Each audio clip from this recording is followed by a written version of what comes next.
எனக்கு யூஎஸ் போகணும்னு ஆசைம்மா. ஏன் அப்பா புரிஞ்சுக்க மாட்டுறாரு? அதுக்கெல்லாம் லோன் போடணும்டா. ஐயோ, லோன் போடுறலாம் ஒரு மாற்றா? நம்மக்கிட்ட அவ்வளோலாம் காசு இல்லைடா. யூஎஸ் போகிறதெல்லாம் வேஸ்ட்டு. மா, யூகே யூஎஸ்ன்ட்டு என் ஃப்ரெண்ட்ஸ்லாம் செட்டில் ஆகலாம் பிளான் போட்டிருக்காங்க. நான் மட்டும் இங்கே இருந்தால் அசிங்கமாக இருக்கும். எங்ககிட்ட காசு இருந்தால் கொடுக்க தானே போகிறோம். யோ அந்த சைட் போயா. தயவு செஞ்சு புரிஞ்சுக்கடா, எங்ககிட்ட காசு இல்லை.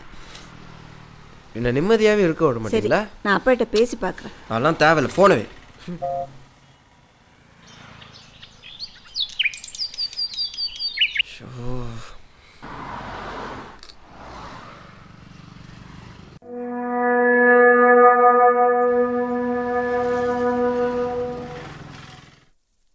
சாரி சார், எதுவும் கோவத்தில். பரவாயில்லப்பா, பழகிடுச்சு. ஏன் சார் பிச்சை எடுக்கிறீங்க? வேறு தான் வேலை பார்க்கலாமே. இதே எனக்கு போதும்ப்பா. சார், அப்பா அவ்வளோ காசு சம்பாதிச்சு காசு கையில் நிற்க மாட்டேது, நிம்மதி இல்லை. உங்களுக்கு எப்படி சார்? தம்பி, நிம்மதின்னா என்ன? நிம்மதினா நல்லா ஜாலியாக இருக்குது, ஒரு பிரச்சனையும் இல்லாமல் நிம்மதியாக இருக்கிறது. ஒரு உண்மை சொல்லட்டா? சொல்லுங்கள் சார். இந்த உலகத்தில் எவனுக்குமே நிம்மதி இல்லை. நடந்து போகிறவனுக்கு பைக்கில் போகணுன்னு ஆசை, பைக்கில் போகிறவனுக்கு காரு வாங்கணும்னு நினைப்பு, காரில் போகிறவனுக்கு பென்ஸு BMW அப்படியே போய்கிட்டு இருக்கும். ஓ,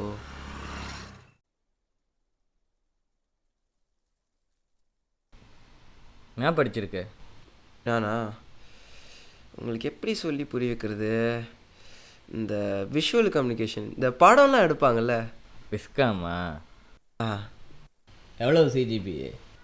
8. நான் 8.5. 8.5யா? சார், நீங்கள் என்ன சார் இங்கே பண்ணிட்டுருக்கீங்க? சினிமா போகிற போக்க பார்த்தா அதான். சார், என்ன சார் பயப்படுத்துறீங்க? இல்லைப்பா, ரியாலிட்டியை சொன்னேன். உங்கள் ஃபேமிலி எங்கே? எல்லாரும் இருந்தாங்கப்பா. காசு இல்லைன்னதும் எல்லாரும் கிளம்பி போயிட்டாங்க. காசு இல்லைன்னா சாப்பிட்டியான்னு கேட்க கூட ஆள் இருக்க மாட்டாங்க. கஷ்டமா இல்லையா சார் உங்களுக்கு? இருந்துச்சு, இருந்துட்டேன். இருக்கிறத வச்சு சந்தோஷமாக வாழ்கிறது தானே நிம்மதி. சரிப்பா, 4 பேர் போனால் தான் போனி ஆகும்.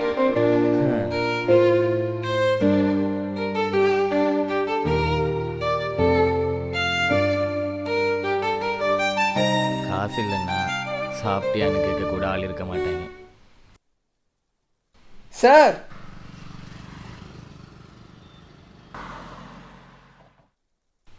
சாப்பிட்டீங்களா?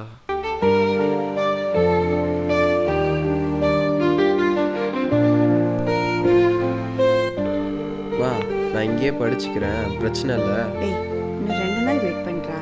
அப்பா எப்படியாவது கன்வின்ஸ் பண்ணிடுறா. இல்லைம்மா, அப்பா ரொம்ப பாவம், எதுக்கு? விடு.